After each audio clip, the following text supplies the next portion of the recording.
Bismillahirrahmanirrahim. Assalamualaikum warahmatullahi wabarakatuh.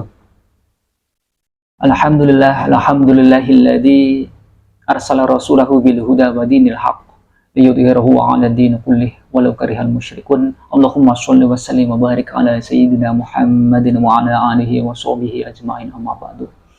Para pemirsa Majelis Qalbun Salim channel Banyuwangi yang dirahmati Allah Subhanahu wa taala, ada suatu hal yang menarik yang terjadi di kehidupan para sahabat pada waktu itu.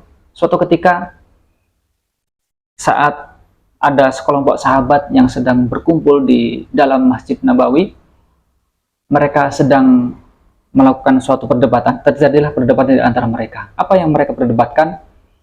Mereka berdebat terkait dengan skala prioritas mana atau amal mana yang harus didahulukan antara memakmurkan Masjidil Haram dengan amalan untuk berjuang atau berjihad di jalan Allah. Ada seorang sahabat yang berpendapat bahwa mengatakan, menurut saya memakmurkan Masjidil Haram adalah yang paling utama. Sementara ada sahabat lain yang berpendapat lain, dia mengatakan bahwa berjihad di jalan Allah adalah yang harus didahulukan. Umar bin Khattab radhiyallahu anhu kemudian mendengar perdebatan yang dilakukan oleh para sahabat ini, lalu beliau menengahi di antara mereka dan berjanji untuk menanyakan ikhwal yang menjadi perdebatan ini kepada Rasulullah SAW.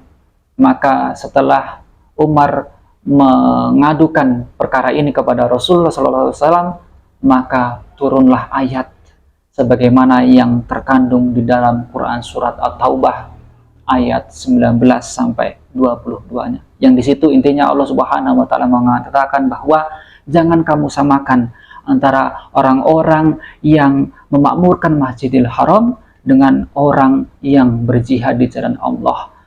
La yastauna indallah. Mereka tidak sama kedudukannya di sisi Allah.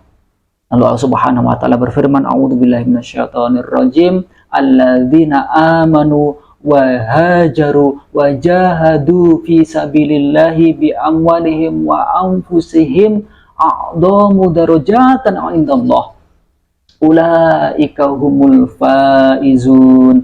Shadaqallahul azim.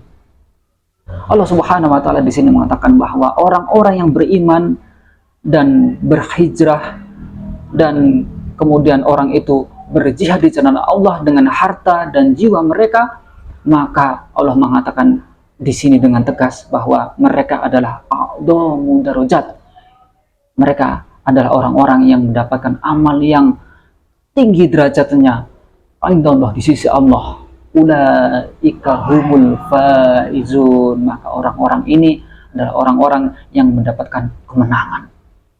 Ikhwan fillah rahimakumullah, ayat-ayat ini jelas sekali memberikan pelajaran kepada kita terkait dengan skala prioritas, yakni amal mana yang harus kita dahulukan antara berjihad di jalan Allah dengan amalan-amalan untuk memakmurkan Masjidil Haram, seperti memberi makan jemaah haji, memberi minum jemaah haji, ataupun juga memakmurkan masjid-masjid yang lainnya.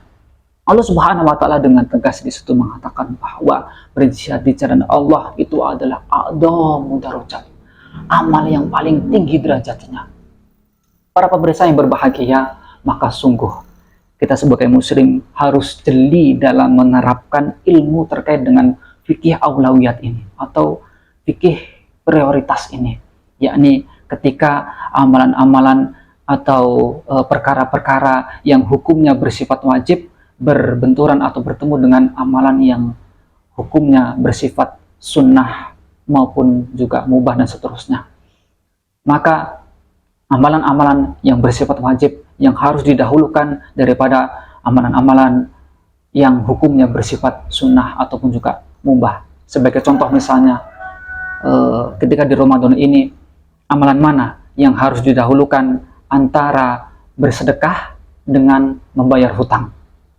Maka jawabannya adalah yang harus kita tunaikan terlebih dahulu adalah membayar hutang, karena membayar hutang itu adalah hukumnya wajib, sementara bersedekah adalah sunnah. Meskipun di bulan Ramadan ini Allah Subhanahu wa taala mengatakan bahwa yang bersedekah akan dilipat gandakan oleh Allah Subhanahu wa taala hukumnya. Tetapi karena kita sedang memiliki ketanggungan untuk melaksanakan yang wajib, yakni menunaikan hutang atau membayar hutang, maka itu adalah yang terlebih dahulu kita laksanakan, baru sisanya ya harta kita kita sedekahkan di jalan Allah Subhanahu wa taala, karena bersedekah adalah hukumnya sunnah.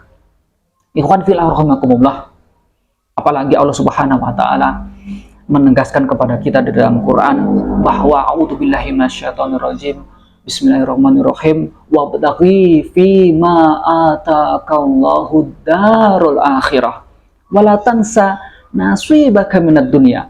Allah Subhanahu wa taala mengatakan, perhatikan, wabtaghi fima ataakallahu darul akhirah, bahwa Allah hendak menjelaskan kepada kita bahwa kita harus mendahulukan untuk melaksanakan apa-apa amalan-amalan yang mengantarkan kita kepada darul akhirah, kepada kehidupan akhirat atau negeri akhirat. Wala tansa nasibaka minad dunya, tetapi jangan lupa terhadap apa urusan kamu di dunia ini. Allah Subhanahu wa taala mengatakan jangan lupa, wala tansa. Adapun kalau kita lupa, ya tidak apa-apa, karena itu hanya urusan duniawi, yang mana insya Allah Allah Subhanahu wa taala justru yang sudah menjamin kehidupan kita di dunia, sementara kita sendiri kehidupan di akhirat belum dijamin. Apakah kita masuk surga ataukah neraka? Ikhwan fillah rahimakumullah, dengan rangkaian ibadah-ibadah yang luar biasa di bulan Ramadan ini, pertanyaannya adalah, sudahkah kita mendahulukan perkara-perkara yang bersifat prioritas, ya, mana yang harus kita kerjakan dan mana yang harus kita tinggalkan atau kita akhirkan. Kita harus senantiasa sadar bahwa ketika kita hidup saat ini di dalam sistem kapitalisme sekuler yang luar biasa bobrok ini, maka kita harus sadar bahwa kita memiliki kewajiban untuk dakwah, yakni dakwah untuk menegakkan hukum Allah Subhanahu wa taala dan meninggalkan hukum sekuler yang diterapkan saat ini. Ikhwan fillah rahimakumullah, justru berdakwah ini adalah perkara yang wajibnya yang sangat mendesak yang dibutuhkan oleh umat saat ini, daripada kita hanya sekedar untuk melaksanakan ibadah-ibadah yang bersifat sunnah seperti sholat tarawih, kemudian tadarus Quran ataupun sholat sunnah yang lainnya. Para pemirsa yang berbahagia, semoga kita senantiasa sadar bahwa tidak tepat jika kita rajin untuk membaca Al-Quran sementara syariat atau hukum-hukum yang diwajibkan kepada kita yang terkandung di dalam Al-Quran itu justru kita tinggalkan, bahkan kita abaikan untuk diterapkan. Naudzubillah. Ikhwan fillah rahimakumullah, mudah-mudahan Allah Subhanahu wa taala senantiasa memberikan kita keistiqomahan dan kita senantiasa sadar bahwa dakwah ini adalah perkara yang wajib, yang sangat mendesak, yang harus segera kita kerjakan dan kita wujudkan. Semoga Allah Subhanahu wa taala memberikan keutamaan, memberikan pahala yang berlipat ganda bagi kita semua yang telah mengisi saum kita dengan amalan-amalan untuk berlelah-lelah di jalan dakwah untuk menegakkan syariah. Semoga bermanfaat. Sekian, walafu minkum, wassalamualaikum warahmatullahi wabarakatuh.